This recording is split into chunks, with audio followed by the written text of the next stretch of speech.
जाऊयात, मनोज जरांगे बोलतात. ते बघता तुम्हाला असं वाटतंय की योग्य प्रकारे तपास सुरू आहे किंवा मग त्याचा वेग योग्य असं वाटतंय तुम्हाला?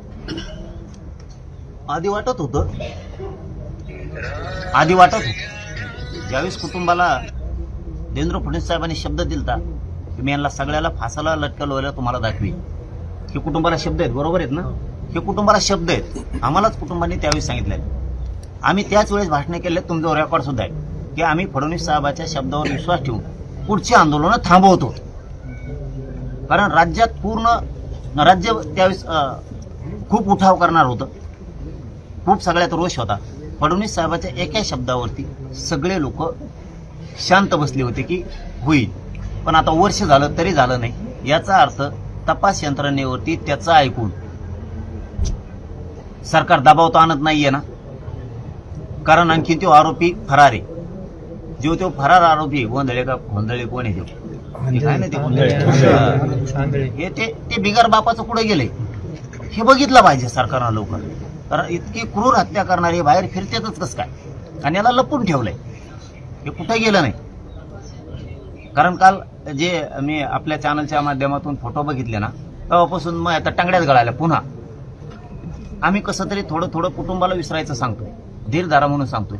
पुन्हा पुन्हा पुन्हा पुन्हा वेगळे वेगळे फोटो येतात आणि ती इतकी क्रूर हत्या घडून आणली संतोष भैयाची. तो आरोपी फरार कसं काय? महाराष्ट्रात यंत्रणा आहे का काय? तुम्हाला एक इतकी क्रूर हत्या करणारा सापडत नाही म्हणजे तुमच्यासाठी आणखीन परळेवालाच महत्वाचा आहे का? आरोपी महत्वाचा नाही आहे का सरकारचा? कारण तो जर धरला ना, याच्यात तो पण येतोय, कारण त्याला सुद्धा फोन लावले ते, तो पण येतोय. आणि त्यांनी त्या दिवशी व्हिडिओ कॉल केलेला आहे मारतानीचा, खूप कॉल झालेले त्यांचे. तो पकडला का आणखीन खूप मोठा उडगडा या घटनेतला होणार. पाटील साहेब, मागच्या वर्षी ही घटना घडली, त्याच्यानंतर अधिवेशनामध्ये बऱ्याच नेत्यांनी आवाज उठवला होता, प्रकरणाला वेग येतोय असं वाटत होतं. आता सुद्धा अधिवेशन सुरू आहे, त्या अनुषंगानं काय मागणी, काय आव्हान? नाही, या विषयात कोणाला आव्हान करायची गरज पडू नये. त्यांच्या घरातलं लेकरू सगळ्यांनी समजावं, सांगितल्यावरच काम करायचं. या भूमिकेत पुढच्या काळात मराठ्यांनी कधी राहू नये, कारण ते दिवस आता राहिलेले नाही. ते आता जी घटना घडली ती गांभीर्यानं सगळ्यांना घेऊन मनाने आवाज उठवायचा आणि एक गरीब लेकराला आणि त्याच्या लेकीबाळीला न्याय देण्याचं काम, देशमुख कुटुंबातल्या लेकीबाळींना न्याय द्यायचं काम सगळ्या आमदार मंत्र्यांनी केलं पाहिजे. मला वाटतं आज सकाळी बऱ्याच जणांनी मुद्दा विधान